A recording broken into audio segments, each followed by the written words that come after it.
Hindi dahil sa'yo, Gab, hindi ko alam kung saan ako kukuha ng pera para ipagamot si Tintin.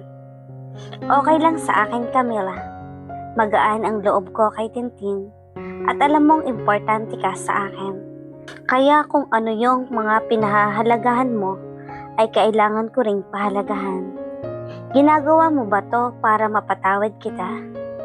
Hindi, sabi ko mahal kita at importante ka sa akin.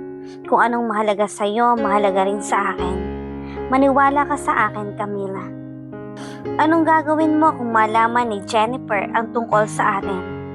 Ipapaliwanag ko sa kanya ang lahat. Sa ngayon, kailangan muna natin itong itago. Kailangan ko munang makausap ang papa. Minahal mo rin ba si Jennifer? Oo naman, syempre mabait siya. Magaan ang loob ko sa kanya. Pero iba ang pagmamahal ko sa iyo. Kung totoong mahal mo ako, bakit po ako iniwan? Dahil sa magulang ko. Dahil nagkasakit ang papa ko, kaya bumalik ako sa Amerika para asikasuhin ang negosyo namin.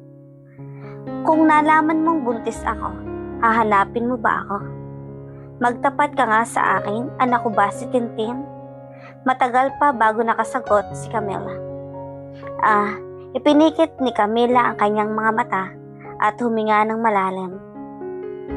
Bago sinabi ang totoo. Ano, anak ko ba si Tintin? Kung sasabihin kong oo, anak mo talaga siya. Bakit ngayon mo lang sinabi?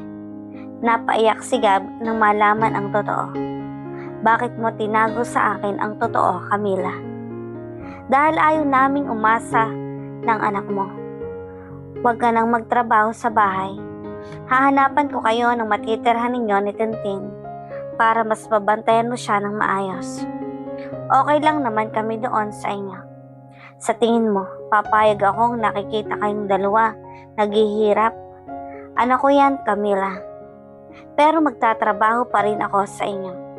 Kukunin ko na lang ang nanay at tatay para magbantay sa bata habang nagtatrabaho ako. Ano ka ba, Camila? Ako ang bubuhay sa inyong dalawa. Wala kang ibang gagawin kundi ang bantayan ang anak natin. Ayoko pa rin umasa kahit sa bata na lang, Gab. Bigyan mo ako ng panahon para makabawi sa inyong dalawa. Pero pwede ko bang ipagpatuloy pa rin ang DNA test ni Tintin? Hindi dahil sa nagdududa ako. Gusto ko ipakita sa magulang ko na may anak na ako. Dahil paano sila maniniwala. Sana maintindihan mo, Camila. Oo naman, karapatan mo iyan. Maraming salamat. Saka niyakap si Camila. Gusto ni Gab na maisagawa agad ang DNA test dahil gusto niyang bumalik ng Amerika para ipaalam sa kanyang mga magulang na may anak na siya. Pagkatapos nilang maisagawa ang DNA test ng bata, ay lumabas agad ang resulta. Ito na po ang result ng DNA test niya, sir. Salamat. Binuksan niya agad ni Gab ang envelope na may laman ng resulta ng kanilang DNA at nakumpirma nga nito ang totoo na anak niya talaga si Tintin. Camila, anak ko nga talaga si Tintin. Babawi ako sa pagkukulang ko sa inyong dalawa. Ba't ka ako kasali? Dahil ina ka ng anak ko.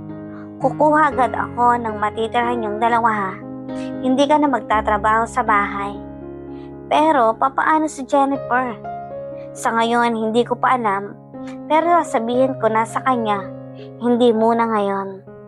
Habang wala pa akong kapalit, magtatrabaho muna ako sa bahay mo. Anong sasabihin mo kay Jennifer? Kung bakit ako umalis sa trabaho? Sasabihin kong naghanap ka na ng ibang trabaho. Sige, salamat, Gab. Mahal kita at mahal ko ang anak ko. Gagawin ko ang lahat maging maayos lang ang buhay ninyo. Salamat. Tatawagan ko pala ngayon si Erica para siya munang magbantay kay Tintin. Tamang-tamang sasabay ka sa akin ngayon, maghahanap tayo ng bahay ninyo. Hindi mo na kailangan gawin to, Gab. Hindi, obligasyon ko kayong dalawa. Sige, tatawagan ko muna si Erica. Hello, Camila, may problema ba?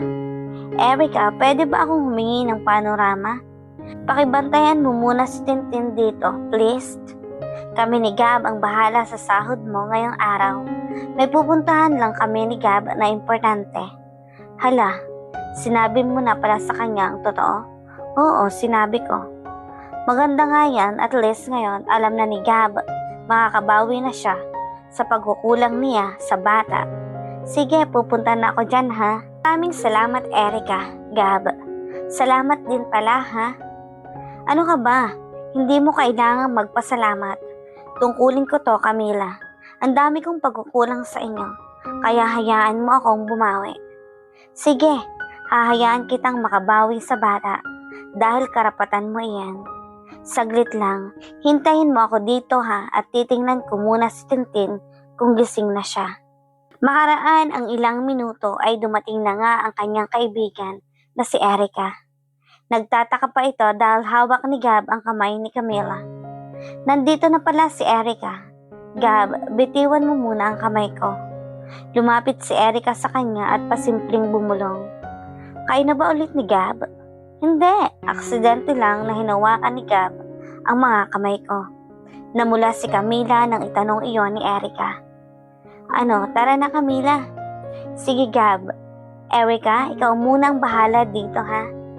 Oo, ako na. Sige na, umalis na kayo. Maraming salamat Erica, sabi ni Gab. Umalis na nga sila para maghanap ng bahay para sa kanila ni Tintin para paglabas ng anak niya ay makakapagpahingan ito ng mabuti at maaalagaan ni Camila ng maayos ang anak nila. Ito Camila, okay na ba to sa inyo? 5 million Gab? Ang mahal naman ng bahay na to. Kami lang naman ni Christine ang titira. Nanlaki ang mata ni Camila nang makita ang presyo ng bahay. Okay lang, basta para sa inyo, walang problema sa akin, okay? Sige, ikaw ang bahala. Sige, miss, kukunin ko to. Pwede ba naming matingnan ang loob? Kausap ni Gab ang isang ahente ng housing. Sige po, tara na po para matingnan po natin ang bahay. Pagpasok ni Camila ay manghang-mangha siya sa ganda ng bahay. Ang ganda naman ito, Gab. Sige, babayaran ko to ngayon. Sige po sir, labas mo muna ako. Paalam ng ahente. Sige, akyat tayo. Umakyat sila sa itaas at mas namangha pang lalo si Camila. Ang ganda-ganda ng bahay na ito. Manghang-manghang sabi ni Camila. Niyakap niya si Gab at hinalika naman ni Gab si Camila sa kanyang labi. Maganda ang bahay na to, katulad mo. Ikaw talaga. May 3 kwarto pala. Maganda para isang kwarto para kay Tintin. Ang pangalawang kwarto naman ay para sa magulang mo kung bibisitahin nila si Tintin.